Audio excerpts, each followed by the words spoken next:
Faut-il appliquer des filtres solaires toute l'année? Bonjour, bonjour à vous toutes, bonjour à vous tous, j'espère que vous allez bien. Nous commençons nos vidéos, nos conseils du début de la semaine avec justement ce titre, faut-il appliquer des filtres solaires toute l'année?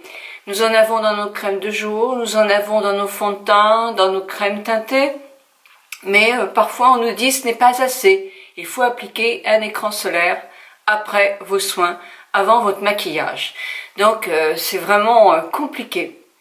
Donc on va essayer, entre vous et moi, de faire un petit peu. C'est un débat qui est très entre ceux qui sont pour et ceux qui sont contre. Et ils ont tous les deux, et ils ont tous des raisons valables pour être pour et contre, pour être contre et pour. Donc c'est compliqué. Nous savons que le soleil est dangereux pour la peau. Il est responsable des taches de vieillesse, mais des taches aussi brunes sur la peau. Il est responsable malheureusement de certains cancers de la peau, comme le mélanome, oui, de brûlures, de vieillissement cutané. C'est l'un des plus grands responsables du vieillissement cutané. Et pourtant, le soleil, nous en avons besoin. Et le soleil, il est important pour nous. Un tout petit point très important, nous ne sommes plus en été, mais en été et au printemps, quand le soleil chauffe, il est important quand on va au soleil, dans un parc ou sur une plage, de protéger le soleil, de se protéger du soleil et de mettre des crèmes solaires. Ça, personne n'est contre ça, c'est important de mettre des crèmes solaires et de protéger dès le plus jeune âge des enfants. Maintenant, il existe des combinaisons, des choses comme ça, et les enfants sont davantage protégés quand les parents sont aussi raisonnables et soucieux de leur santé. Parce que souvent, ce sont les coups de soleil de l'enfance qui peuvent générer des problèmes plus tard. Donc oui, à la crème solaire l'été. Par contre, quand on a été une journée à la plage, une journée dehors, et quand on a mis plusieurs fois sa crème solaire, il est très important pour les enfants et pour les adultes de bien rincer son corps sous une douche, mais bien la rincer, pas simplement à l'eau, pour évacuer effectivement tous ces filtres solaires qui ne sont pas très bons pour la santé, loin s'en faut. Alors il y a différentes sortes d'UV. Alors les UVA sont 95% des UV. Ils ont une grande longueur, donc ils pénètrent davantage l'atmosphère, même sous les nuages, même sous un temps gris, et ils pénètrent en profondeur dans la peau. Alors attention aux tout petits aussi, parce qu'ils pénètrent très en profondeur. Et ils sont effectivement la cause principale du vieillissement cutané, des taches, etc. Les UVB sont moins longs, ils pénètrent moins profondément et cela on les remarque très vite parce qu'ils brûlent, ils font mal, ils sont responsables des fameux coups de soleil, donc effectivement on se protège beaucoup plus quand la peau commence à brûler. En général on se planque, on met un vêtement, etc. Donc ils sont responsables aussi de tas de gros problèmes comme le cancer de la peau, hein, puisqu'ils altèrent effectivement les cellules, les détruisent, les abîment et sont à l'origine de dégâts beaucoup plus importants encore. Et puis il y a les UVC, mais ceux-là, ils traversent peu la couche d'ozone, donc voilà. Bon, il y a la lumière aussi bleue, mais c'est pas de ça dont je vais vous parler aujourd'hui, c'est que des UVA, les UVB. Alors un rappel quand même, tout ce qui est crème solaire ne protège que pendant 2 heures.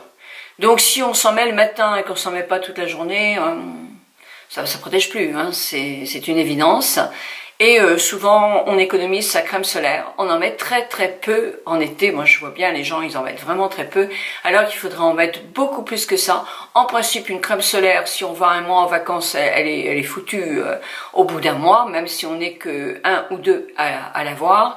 Et souvent on ramène sa crème solaire qui a été bourrée de sable, à la chaleur, qui est plus très bonne non plus, les filtres ne sont pas en bonne forme et on la garde pour l'année suivante, ce qui est aussi très dangereux. Alors c'est quoi les fameux SPF? qu'on retrouve justement dans les produits solaires. Ils vont de 6 jusqu'à 50 et plus. Donc plus le chiffre est haut, plus effectivement le SPF est protecteur. D'accord? Le 6, on n'en voit pas beaucoup des 6. Hein. Quand on voit des crèmes quand même, sur mes fonds de teint, mes crèmes, c'est à partir de 15. Donc c'est pas beaucoup quand même. Hein. Et puis 30, alors c'est nettement mieux, 30. Et puis 50. Et puis on voit des produits qui sont 50 et plus, qui sont des écrans, qui sont beaucoup plus, on va dire, total. Et il faut les renouveler, mais ils sont beaucoup plus protecteurs pour les peaux les plus fragiles. Un cancer de peau, souvent on vous oblige ou on vous conseille de mettre un SPF 50 et plus. Donc, en été, on sait très bien que la protection doit être totale. Donc oui, si vous vous mettez au soleil, mais si vous passez simplement au soleil sans vous exposer, votre peau, elle est exposée. Donc vous avez effectivement les chapeaux, les lunettes, c'est très important pour les yeux, et des SPF qui sont presque obligatoires en été pour se protéger, pour lutter contre les taches, etc. Et pire encore. Hein. Donc ça, c'est indispensable. On a beau se dire, moi je reste dans mon jardin, à part un enfant qui est bien protégé par ces combinaisons spéciales, il faut quand même en mettre de la crème avec un SPF. Moi, sur les enfants, je mets du 50, sur les oreilles, sur le visage, sur les mains, sur les petites jambes, sur toutes les parties qui sont exposées. Et la renouveler toutes les 2 heures pour que ça soit efficace. Moi, j'ai une amie qui me disait, mon fond de teint, non, c'est peut-être pas fond de teint, ma crème de jour a un SPF de 30.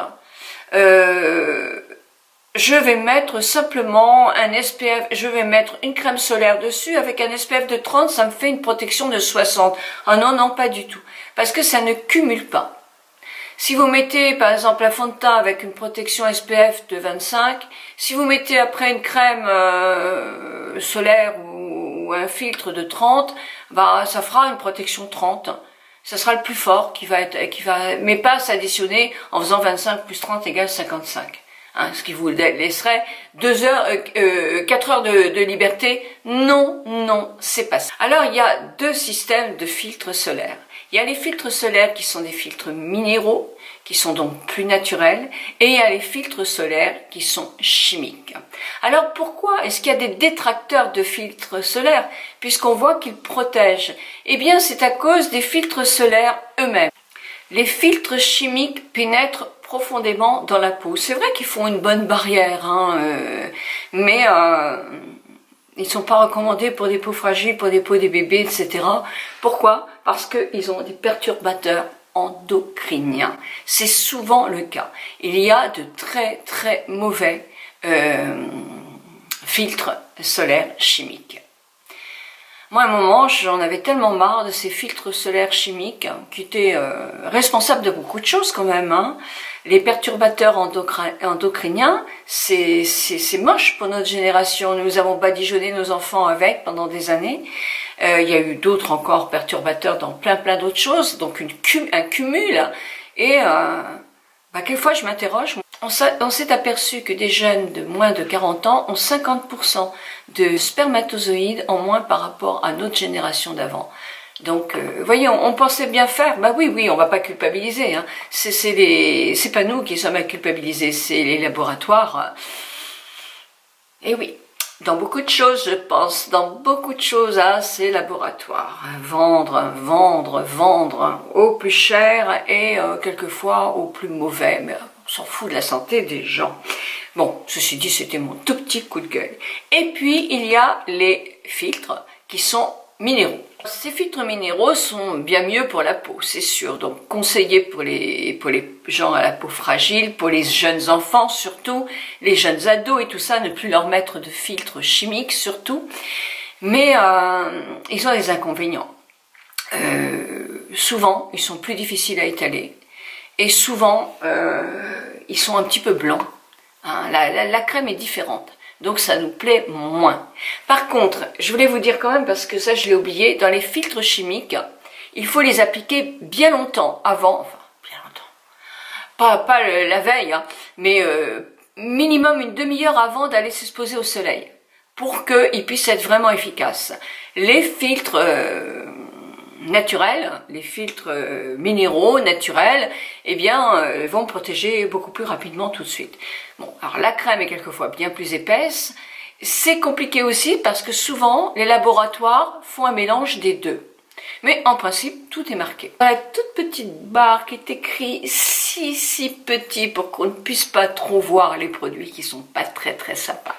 Alors les filtres minéraux trouvés sous le nom de oxyde de titane ou dioxyde de zinc, par exemple. Hein, il y en a d'autres aussi, mais ça, je vous mets aussi le lien dans la barre d'infos sous la vidéo. Eh bien, j'ai été voir le docteur de Coursac, au centre médical Niel cette semaine pour ma cellulite. Pour ma cellulite et mon petit bidon. Je vous en parlerai plus tard. En fin de semaine, je pense, vous faire quelque chose. Je lui ai posé cette question. Donc, ce qui suit sont les réponses d'un médecin esthétique, qui est effectivement pointu dans ce domaine du vieillissement et des problèmes que donne le soleil, le rayonnement solaire sur la peau. J'ai mis mes lunettes parce que je vais lire ce que m'avait dit le docteur de Coursac, Catherine de Coursac.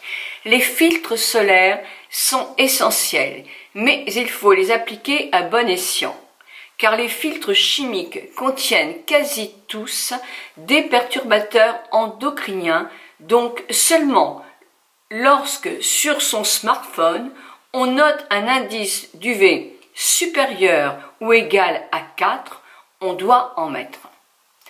L'été, effectivement, c'est indispensable. Mais en hiver, il faut effectivement que le rayonnement soit supérieur à 4. Et ça, sur nos téléphones, c'est indiqué. Entre les deux équinoxes, donc du 21 septembre au 21 mars, il est rare en France d'atteindre cette dose de 4. D'accord ? Le printemps et l'été, il faut appliquer strictement ces écrans entre 10h et 18h, surtout lorsque l'on est proche du solstice, donc le 21 juin. Mais si on arrive au bureau tôt, on déjeune sur place à la cantine et qu'on ne sort que tard, l'écran n'est pas indispensable. Quant aux écrans minéraux, ils réfléchissent les UV et donc sont nettement moins nocifs. Coraux, perturbateurs endocriniens, c'est mieux tout ça. Ils sont moins esthétiques et plus pâteux. Il faut les utiliser par exemple au sport d'hiver, où la dose d'UV est majeure par l'altitude et par la réverbération de la neige. Aussi sur la plage, parce que là aussi la réverbération est totale sur le sable, ou même quand on est dans l'eau. Donc ça, c'est important. Donc voici l'avis du docteur de Coursac, que je remercie parce que c'est toujours des très bons conseils. Moi maintenant, vous voulez connaître mon avis à moi? Mais c'est pas un avis scientifique, hein. C'est ce que je fais. J'ai beaucoup de mal avec les écrans solaires parce qu'effectivement, je savais que les filtres solaires étaient des perturbateurs endocriniens et que j'avais beaucoup plus envie de dire à mes enfants de ne pas aller au soleil de telle heure à telle heure et de se protéger. C'est-à-dire que moi, mes enfants, quand ils étaient petits, ils n'ont jamais été nus sur la plage. Ils n'ont jamais eu, peut-être qu'ils avaient des bronzages de cyclistes, hein. Mais en tout cas, le dos était protégé, la casquette était de mise, les lunettes étaient de mise. Et oui, il y avait de la crème solaire quand même sur le reste, mais pas partout. Donc, et comme on descendait à la plage qu'à 4 heures, ce que je continue à faire maintenant, moi je suis jamais à la plage avant 4h30, 5h. Alors, vous me direz, il y a quand même 1 heure, hein, mais bon, c'est moins dangereux quand même que ce soleil en plein midi.